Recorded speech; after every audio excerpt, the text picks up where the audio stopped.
हे माता दुर्गा, आपके इस वीडियो को जो भी लाइक और चैनल को सब्सक्राइब करें, उसके जीवन में कभी दुख दर्द मत आने देना। हम सब आपकी ही संतान हैं। एक लाइक जरूर करें। 3 अक्टूबर 2024 शारदीय नवरात्रि शुरू होने से पहले अपने घर ले आना। यह 5 चीज मिलेगा माता दुर्गा का वह आशीर्वाद जिसकी आपने कभी कामना भी नहीं की होगी। नवरात्रि का महत्व अत्यधिक पवित्र और मंगलकारी है। यह समय गंगा जल की हर एक बूंद की तरह पवित्र माना जाता है। इन दिनों में की गई पूजा अर्चना का फल असीमित होता है। भक्तों के लिए यह समय विशेष रूप से महत्वपूर्ण है, क्योंकि यह न केवल आत्मिक शुद्धि का अवसर है, बल्कि यह समय माता दुर्गा की कृपा प्राप्त करने का सबसे उत्तम समय भी है। नवरात्रि के दौरान हर क्रिया और पूजा को शुद्धता और आस्था के साथ किया जाता है, जिससे हमारे जीवन में सकारात्मक ऊर्जा का संचार होता है। भक्तों, 2024 में शारदीय नवरात्रि का आरंभ 3 अक्टूबर गुरुवार से हो रहा है, जो कि अत्यंत शुभ और मंगलकारी माना जा रहा है। यह पर्व पूरे 9 दिन चलेगा, जिसमें माता दुर्गा के 9 स्वरूपों की पूजा की जाएगी। इस महापर्व का विशेष महत्व यह है कि इस वर्ष माता का आगमन पालकी पर हो रहा है। धार्मिक मान्यताओं के अनुसार पालकी पर माता का आगमन सुख, समृद्धि और शांति का प्रतीक होता है, लेकिन इसे आंशिक महामारी और चुनौतियों का संकेत भी माना जाता है। इसलिए भक्तों को इस नवरात्रि विशेष रूप से माता की आराधना करनी चाहिए, ताकि सभी संकट टल जाएं और उनके जीवन में खुशियों की बौछार हो। इस नवरात्रि 2024 में माता दुर्गा जी का आशीर्वाद पाने का यह सुनहरा मौका है। 9 दिनों तक माता के 9 स्वरूपों की पूजा करके हम अपने जीवन के सभी कष्टों से मुक्ति पा सकते हैं। भक्तों, इन 9 दिनों में यदि आप सच्चे मन से माता की आराधना करेंगे तो आपकी सभी मनोकामनाएं अवश्य पूरी होंगी। मां की कृपा पाने के लिए घर में पवित्रता और स्वच्छता बनाए रखें। माता के लिए विशेष भोग तैयार करें और उनके आशीर्वाद के साथ अपने जीवन में सुख, शांति और समृद्धि को आमंत्रित करें। भक्तों, इस नवरात्रि 2024 में माता दुर्गा जी पालकी पर सवार होकर आ रही हैं। धार्मिक शास्त्रों के अनुसार माता का पालकी पर आगमन आंशिक रूप से शुभ माना जाता है। पालकी को शांति, समृद्धि और परिवार में स्थिरता का प्रतीक माना जाता है, लेकिन इसके साथ ही यह समय कुछ चुनौतियों का संकेत भी देता है।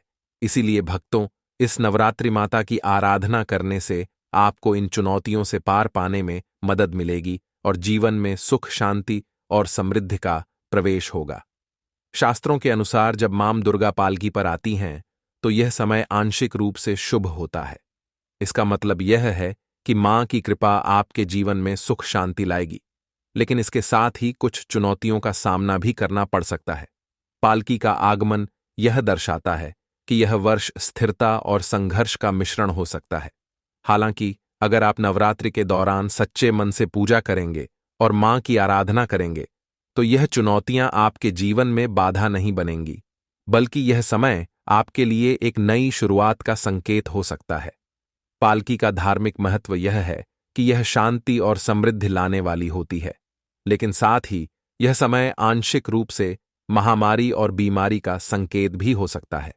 भक्तों, पालकी का आगमन हमें इस बात की ओर भी इशारा करता है कि हमें अपने स्वास्थ्य का ध्यान रखना चाहिए और सतर्क रहना चाहिए। इस समय नकारात्मकता से दूर रहकर सकारात्मक ऊर्जा के साथ माता की पूजा करना आपके जीवन में सुख और शांति लाने का काम करेगा। धार्मिक मान्यताओं के अनुसार पालकी पर माता का आगमन अशुभ नहीं होता, लेकिन यह समय चुनौतियों और संघर्ष से भी जुड़ा हुआ हो सकता है, जिससे पार पाने के लिए माता की भक्ति अति आवश्यक। भक्तों, जैसा कि आप जानते हैं, शारदीय नवरात्रि का महापर्व हम सभी के जीवन में सुख, शांति और मां दुर्गा की कृपा लेकर आता है। हर वर्ष की तरह इस साल भी नवरात्रि का समय माता की आराधना के लिए अत्यंत शुभ और पवित्र है। 2024 में शारदीय नवरात्रि 3 अक्टूबर गुरुवार से शुरू हो रही है और यह पर्व 11 अक्टूबर बुधवार को नवमी के साथ संपन्न होगा। 12 अक्टूबर को विजयादशमी यानी दशहरा का पर्व मनाया जाएगा। इस वर्ष शारदीय नवरात्रि का आरंभ 3 अक्टूबर से हो रहा है और पूरे 9 दिनों तक भक्तजन माता दुर्गा जी के विभिन्न स्वरूपों की पूजा अर्चना करेंगे। भक्तों, यह 9 दिन हमें शक्ति भक्ति और अध्यात्म से जोड़ते हैं। इन दिनों में माता दुर्गा की पूजा करके आप अपने जीवन से नकारात्मकता को दूर कर सकते हैं और सकारात्मक ऊर्जा का संचार कर सकते हैं। 11 अक्टूबर को नवमी के साथ नवरात्रि का समापन होगा और 12 अक्टूबर को दशहरा का पर्व मनाया जाएगा, जो छाई की बुराई पर विजय का प्रतीक है। भक्तों, नवरात्रि का पहला दिन घट स्थापना के लिए अत्यधिक महत्वपूर्ण होता है। इस दिन की पूजा का फल तभी पूर्ण होता है जब घट स्थापना सही मुहूर्त में की जाए। 2024 में घट स्थापना का शुभ मुहूर्त सुबह 6:15 से लेकर सुबह 7 बजे तक है। घट स्थापना का यह समय अत्यंत शुभ माना गया है। इस दौरान कलश की स्थापना करके माता की पूजा आरंभ कर चाहिए। कलश स्थापना करने के लिए तांबे या मिट्टी का कलश लें और उसमें पवित्र जल भरकर उसे सही विधि से स्थापित करें। मां दुर्गा का आह्वान करके पूजा का आरंभ करें। अगर आप किसी कारणवश घट स्थापना के लिए शुभ समय सुबह 6 बजे से लेकर 7 तक पूजा नहीं कर पाए तो घबराने की जरूरत नहीं है। अभिजीत मुहूर्त में भी घट स्थापना की जा सकती है। 2024 में अभिजीत मुहूर्त 11:46 से 12 बजे तक है। इस समय भी घट स्थापना करना अत्यधिक शुभ माना गया है। घट स्थापना के समय ध्यान रखें कि पूजा स्थल की साफ सफाई पूरी तरह से होनी चाहिए। कलश स्थापना के बाद माता की मूर्ति या चित्र के सामने दीपक जलाएं और भोग अर्पित करें। इस समय पूजा विधिपूर्वक और शांत चित्त से करनी चाहिए ताकि माता दुर्गा की कृपा आप पर बनी रहे। भक्तों, नवरात्रि का यह समय आपके जीवन को सुख शांति और समृद्धि से भरने का अत्यंत विशेष है। घट स्थापना का यह शुभ मुहूर्त हमें सही तरीके से पूजा करने और माता की कृपा प्राप्त करने का अवसर देता है। भक्तों, नवरात्रि का समय पवित्रता और स्वच्छता का प्रतीक होता है। यह 9 दिन का पर्व हमारे घरों में सकारात्मक ऊर्जा लाने और नकारात्मकता को दूर करने का सुनहरा अवसर है। लेकिन यह तभी संभव है जब हम अपने घर को शुद्ध और साफ सुथरा रख। नवरात्र शुरू होने से पहले कुछ ऐसी चीजें हैं जिन्हें आपको अपने घर से फौरन हटा देना चाहिए ताकि माता दुर्गा का आशीर्वाद और कृपा आपके घर पर बनी रहे। अगर आपके घर में किसी भी देवी देवता की मूर्तियां टूटी हुई हैं या आपके पास फटे हुए कपड़े पड़े हैं तो इन्हें तुरंत घर से हटा दें। भक्तों, टूटी फूटी मूर्तियां अशुभ मानी जाती हैं और इन्हें घर में रखने से माता की कृपा प्राप्त नहीं होती। इसे किसी नदी या पवित्र जल में विसर्जित कर देना चाहिए। फटे हुए कपड़े भी नकारात्मक ऊर्जा उत्पन्न करते हैं। नवरात्रि से पहले यह सुनिश्चित करें कि आपके घर में कोई भी पुराना फटा हुआ या बेकार कपड़ा ना हो। इसे या तो दान कर दें या फेंक दें ताकि आपके घर में पवित्रता बनी रहे। पुराने टूटे फूटे बर्तन भी अशुभ होते हैं, इसलिए इन्हें भी घर से बाहर कर देना चाहिए। भक्तों, घर में बासी भोजन रखना और इसे खाना न केवल स्वास्थ्य के लिए हानिकारक है बल्कि यह धार्मिक दृष्टि से भी अशुभ माना जाता है। नवरात्रि से पहले यह सुनिश्चित करें कि आपके घर में ताजा और शुद्ध भोजन हो। बासी और पुरानी खाद्य सामग्री को घर से बाहर कर दें। इसके साथ ही मंदिर या घर में खाली माचिस की डिब्बी, पुरानी धूप बत्ती के डिब्बे या अन्य फालतू सामान न रखें। यह सामान नकारात्मक ऊर्जा का स्रोत बनता है और इससे घर की सकारात्मकता कम हो जाती है। भक्तों, बंद घड़ी को प्रगति में रुकावट का प्रतीक माना जाता है। अगर आपके घर में कोई भी घड़ी बंद पड़ी है तो उसे तुरंत हटा दें या मरम्मत करवा लें। बंद घड़ी समय को थाम देती है और इससे आपकी उन्नति रुक जाती है। नवरात्रि से पहले इस बात का खास ध्यान रखें कि सभी घड़ियां चालू हो। पुराने और टूटे फूटे जूते चप्पल भी नकारात्मक ऊर्जा का कारण होते हैं। अगर आपके घर में ऐसे जूते चप्पल हैं जिन्हें आप इस्तेमाल नहीं करते तो उन्हें घर से बाहर कर दें। घर में इन वस्तुओं को रखने से नकारात्मकता आती है और माता की कृपा आप तक पूरी तरह से नहीं पहुंच पाती। भक्तों, इन सभी चीजों को नवरात्रि से पहले अपने घर से निकालकर आप अपने घर को माता के स्वागत के लिए पूरी तरह तैयार कर सकते हैं। स्वच्छता और पवित्रता बनाए रखने से ही आपके घर में माता दुर्गा का वास होगा और उनकी कृपा से आपका जीवन खुशियों और समृद्धि से भर जाएगा। भक्तों, नवरात्रि का समय शुद्धि और पवित्रता का प्रतीक होता है। इन 9 दिनों में माता दुर्गा के साथ साथ माता लक्ष्मी का भी विशेष आह्वान किया जाता है। यह समय आपके घर को पूरी तरह से सकारात्मक ऊर्जा से भरने का है, ताकि माता लक्ष्मी और माता दुर्गा का वास आपके घर में हो सके। नवरात्रि से पहले घर की सफाई और शुद्धिकरण करना अत्यंत आवश्यक है, ताकि माता आपके घर में प्रवेश करें और उनकी कृपा आपके जीवन को खुशियों से भर दे। भक्तों, गंगा जल को शुद्धि का सबसे बड़ा स्रोत माना गया है। नवरात्रि से पहले अपने घर की शुद्धि के लिए गंगा जल का छिड़काव अवश्य करें। यह आपके घर से सारी नकारात्मक ऊर्जा को दूर करता है और घर का वातावरण पवित्र बनाता है। अगर आपके पास गंगा जल उपलब्ध नहीं है तो गौमूत्र का भी इस्तेमाल किया जा सकता है। गौमूत्र को जल में मिलाकर पूरे घर में छिड़क, खासकर पूजा स्थल और मुख्य द्वार पर ऐसा करने से घर की नकारात्मक ऊर्जा खत्म हो जाती है और माता का आशीर्वाद प्राप्त होता है। शास्त्रों में भी बताया गया है कि बिना शुद्धि के कोई भी मंगल कार्य सफल नहीं होता, इसलिए घर की शुद्धि का विशेष ध्यान रखें। भक्तों, नवरात्रि से पहले आपके घर के मंदिर की सफाई अत्यंत आवश्यक है। मंदिर वह स्थान होता है जहां माता का वास होता है, इसलिए इसे स्वच्छ और पवित्र रखना चाहिए। मंदिर की पुरानी धूप बत्ती, माचिस की डिब्बी और सड़े हुए फूल आदि को हटा दें। माता की चौकी स्थापित करने के लिए सबसे पहले लाल रंग के नए कपड़े का प्रयोग करें। काले या सफेद कपड़े का उपयोग भूलकर भी ना करें। माता की मूर्ति या तस्वीर को चौकी पर विधिपूर्वक स्थापित करें। चौकी के चारों ओर दीपक जलाएं और माता का आह्वान करें। ध्यान रखें कि माता की चौकी के नीचे कोई कागज या अन्य सामग्री ना रखें और ना ही टूटी फूटी वस्तु का उपयोग करें। मंदिर का वातावरण हमेशा स्वच्छ और सकारात्मक बनाए रखें, ताकि माता की कृपा आप पर बनी रहे। भक्तों, घर में सकारात्मक ऊर्जा बनाए रखने के लिए अपने मुख्य द्वार को विशेष रूप से सजाएं। फूलों और आम के पत्तों की बंधनवार लगाएं, ताकि माता का स्वागत पूरे आदर और श्रद्धा से हो सके। मुख्य द्वार को हमेशा साफ रखें और वहां पर दीपक जलाएं। ऐसा माना जाता है कि मुख्य द्वार से माता का प्रवेश होता है, इसीलिए इसे सजाना बहुत ही शुभ माना गया है। इसके अलावा पूजा स्थल और घर के अन्य हिस्सों में भी दीपक और धूप बत्ती जलाएं। इससे सकारात्मक ऊर्जा पूरे घर में बनी रहती है और नकारात्मक शक्तियां घर से दूर रहती हैं। घर के हर कोने में ताजगी और पवित्रता बनाए रखने के लिए गंगा जल या सुगंधित धूप का उपयोग करें।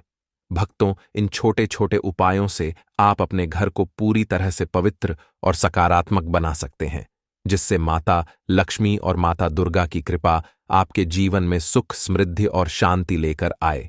नवरात्रि के दौरान भूलकर भी यह गलती ना करें। भक्तों, नवरात्रि के दिनों में हम सभी माता दुर्गा की पूजा और उपासना करते हैं, ताकि उनके आशीर्वाद से हमारा जीवन सुखमय और समृद्ध हो सके। लेकिन ध्यान रखना बहुत जरूरी है कि इस पवित्र समय में हम कोई ऐसी गलती ना करें जो हमारी भक्ति और व्रत को खंडित कर दे। नवरात्रि के दौरान कुछ खास नियमों का पालन करना आवश्यक है, ताकि माता की कृपा हम पर बनी रहे। भक्तों, नवरात्रि के 9 दिनों में प्याज, लहसुन, मांस और मदिरा से पूरी तरह से दूरी बनाना अत्यंत जरूरी है। यह सभी चीजें तामसिक भोजन की श्रेणी में आती हैं और तामसिक भोजन नवरात्रि जैसे पवित्र समय में निषिद्ध माना जाता है। इन दिनों में सात्विक भोजन का सेवन करना चाहिए, जो शरीर को शुद्ध रखता है और हमारी आत्मा को शांति और सकारात्मकता प्रदान करता है। तामसिक भोजन का सेवन नवरात्रि के दौरान आपकी पूजा और भक्ति को खंडित कर सकता है, इसलिए चाहे कितना ही मन क्यों न करें, प्याज, लहसुन, मांस और मदिरा से दूर रहे और पूरी श्रद्धा के साथ माता दुर्गा की उपासना करें। क्या खाएं, क्या ना खाएं। नवरात्रि के व्रत का सही पालन। नवरात्रि का व्रत केवल भूखा रहने का नाम नहीं है, बल्कि इसका असली उद्देश्य आत्मा की शुद्ध और आध्यात्मिक उन्नति है। इसलिए व्रत के दौरान आपको विशेष रूप से यह ध्यान रखना चाहिए कि आप क्या खा रहे हैं। सात्विक भोजन का सेवन करें, जैसे कि फल, सूखे मेवे, दूध, कुत्तूम की पूड़ी, साबूदाने की खिचड़ी और आलू से बने पकवान। इनसे शरीर को आवश्यक पोषण मिलता है और व्रत की प्रक्रिया सफल होती है। जो भक्त उपवास नहीं रख रहे हैं, उन्हें भी सात्विक भोजन का ही सेवन करना चाहिए। किसी भी तरह के तामसिक भोजन से बचे, क्योंकि यह आपके व्रत और पूजा को निष्फल कर सकता है। व्रत के दौरान अत्यधिक तेल मसाले वाले भोजन से भी बचे ताकि शरीर शुद्ध और स्वस्थ रहे और माता की कृपा प्राप्त हो सके। इसलिए इस नवरात्रि पर सात्विक भोजन का पालन करें और माता दुर्गा की कृपा से अपने जीवन में सुख, शांति और समृद्धि को लाएं। भक्तों, ध्यान रहे कि नवरात्रि का व्रत सही तरीके से तभी सफल होगा जब हम तामसिक भोजन और नकारात्मक विचारों से दूर रहेंगे और पूरी श्रद्धा के साथ माता दुर्गा की उपासना करेंगे। माता की पूजा और घट स्थापना की सही विधि। भक्तों, नवरात्रि के पहले दिन घट स्थापना यानी कलश स्थापना का विशेष महत्व होता है। घट स्थापना नवरात्रि की पूजा का आरंभिक और सबसे महत्वपूर्ण अनुष्ठान है। सही विधि से घट स्थापना करना आपके जीवन में सुख, समृद्धि, शांति और माता की कृपा लाता है। इस प्रक्रिया में थोड़ी सी भी गलती पूजा के फल को कम कर सकती है। इसीलिए हमें पूरी विधि को सही तरीके से समझना और पालन करना चाहिए। नारियल अर्पण का सही तरीका जटा वाला नारियल ही रखें। भक्तों, नारियल को माता की पूजा में अत्यधिक शुभ और महत्वपूर्ण माना जाता है। घट स्थापना के समय जटा वाला नारियल जिसके ऊपर रेशे हो ही प्रयोग में लाना चाहिए। नारियल को लाल कपड़े में लपेटकर उसे कलश के ऊपर स्थापित करें। यह ध्यान रखें कि नारियल की नोक कलश की ओर होनी चाहिए और उसे लेटा कर रखा जाए।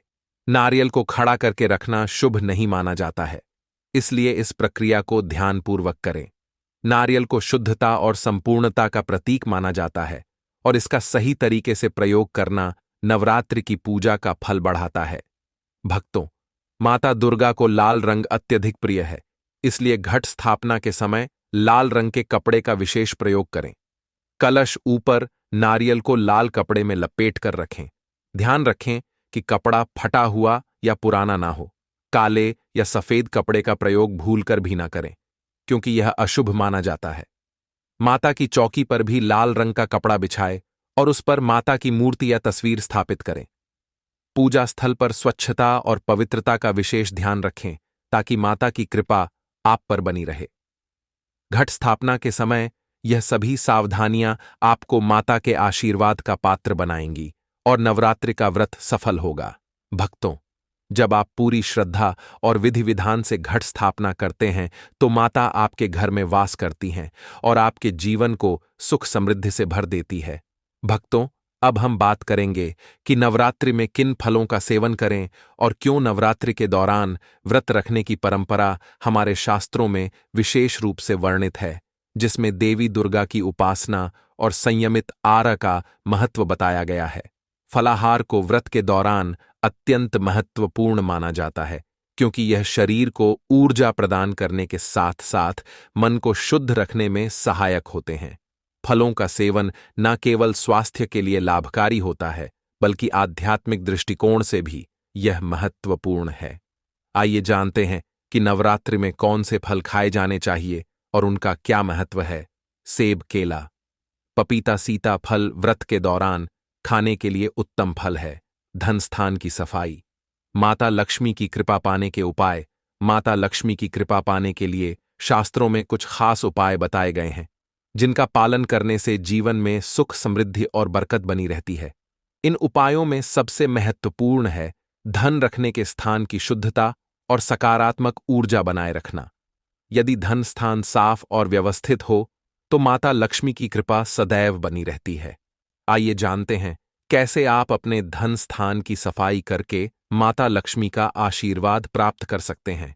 लेकिन उससे पहले, अगर आप लोगों ने अभी तक राशिफल का ज्ञान चैनल की इस वीडियो को एक लाइक नहीं किया है, तो वीडियो को लाइक करके चैनल को सब्सक्राइब अवश्य कर लीजिए, जिससे कि ऐसी ही महत्वपूर्ण वीडियो आप लोगों को सही समय पर मिलती रहे।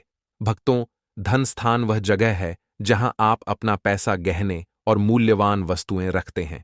शास्त्रों के अनुसार इस स्थान की नियमित सफाई अत्यंत आवश्यक है। यदि इस स्थान पर धूल, गंदगी या टूटी फूटी वस्तुएं जमा हो जाएं, तो इससे नकारात्मक ऊर्जा का संचार होता है और माता लक्ष्मी की कृपा कम हो सकती है। इसलिए हर दिन या कम से कम हफ्ते में एक बार धन स्थान की सफाई करें। सफाई करते समय विशेष रूप से ध्यान दें कि कोई टूटी या जंग लगी वस्तु इस स्थान पर ना हो। अगर किसी कारण से इस स्थान पर कोई टूटी चीज या बेकार वस्तु रखी गई हो तो उसे तुरंत हटा दें, क्योंकि यह समृद्धि में बाधा उत्पन्न कर सकती है। धन स्थान पर स्वच्छता रखने से माता लक्ष्मी का वास होता है और घर में सुख शांति बनी रहती है। टूटी हुई वस्तुएं या धूल जमा होना माता लक्ष्मी को अप्रिय लगता है और इससे आर्थिक हानि भी हो सकती है। धन स्थान पर कौड़ी रखें। बरकत और सुख समृद्धि का उपाय कौड़ी शंख की छोटी शैल को धन वृद्धि का प्रतीक माना जाता है। प्राचीन काल से ही कौड़ी को धन स्थान में रखने की परंपरा रही है। माना जाता है कि कौड़ी को धन स्थान में रखने से बरकत बढ़ती है और मां लक्ष्मी जी की कृपा प्राप्त होती है। कौड़ी सकारात्मक ऊर्जा और समृद्धि का प्रतीक होती है। कौड़ी रखने के कौड़ी धन और वैभव को आकर्षित करती है। इसे रखने से घर में धन की कभी कमी नहीं होती। कौड़ी का प्रयोग माता लक्ष्मी के पूजन में शेष रूप से किया जाता है, जिससे माता लक्ष्मी की कृपा सदैव बनी रहती है। धन स्थान में रखें। यह उपाय करने से धन का संचार होता है और आर्थिक समस्याओं से छुटकारा मिलता है। प्रिय मित्रों, चली जान लेते हैं नवरात्रि के स्थान अवसर में हमें घर पर क्या क्या चीज लाना चाहिए जो शुभ मानी जाती है। नवरात्रि के दौरान घर में सकारात्मक ऊर्जा और शुभता बनाए रखने के लिए कुछ खास चीजें लाना बहुत ही शुभ माना जाता है। इन चीजों को देवी दुर्गा की कृपा और परिवार में समृद्धि लाने में मददगार माना जाता है। नवरात्रि के पहले दिन कलश स्थापना करना अत्यंत शुभ होता है। इसे सुख समृद्धि और शांति का प्रतीक माना जाता है। देवी दुर्गा की पूजा के दौरान नारियल का विशेष महत्व होता है। इसे घर लाकर पूजा स्थल पर रखना शुभ होता है। देवी दुर्गा का रंग लाल माना जाता है, इसलिए नवरात्रि में लाल रंग के कपड़े, चुनरी या वस्त्र लाकर देवी की मूर्ति या तस्वीर पर चढ़ाना चाहिए। कुमकुम और हल्दी देवी की पूजा में अर्पित करने के लिए बहुत महत्वपूर्ण मानी जाती हैं। इन्हें घर लाकर देवी की पूजा में उपयोग करना शुभ माना जाता है। नवरात्रि के समय शंख घर में लाना और पूजा के समय बजाना शुभ माना जाता है। इससे घर में सकारात्मक ऊर्जा का संचार होता है। देवी दुर्गा का यंत्र घर में लाकर उसकी पूजा करने से कष्टों का नाश होता है और मां की कृपा प्राप्त होती है। नवरात्रि के दिनों में तुलसी या पीपल का पौधा लाना और उसकी देखभाल करना शुभ होता है। यह घर की नकारात्मकता को दूर करता है। देवी लक्ष्मी और मां दुर्गा दोनों को कमल का फूल अति प्रिय होता है। नवरात्रि के दिनों में कमल का फूल लाकर उसकी पूजा करना बहुत शुभ माना जाता है। नवरात्रि के दौरान घर में चांदी या मिट्टी का दीपक लाकर देवी के समक्ष जलाना भी अत्यंत शुभ होता है। इन सभी वस्तुओं को नवरात्रि के दिनों में घर लाकर देवी की विधिवत पूजा करने से सुख समृद्ध शांति और मां की विशेष कृपा प्राप्त होती है।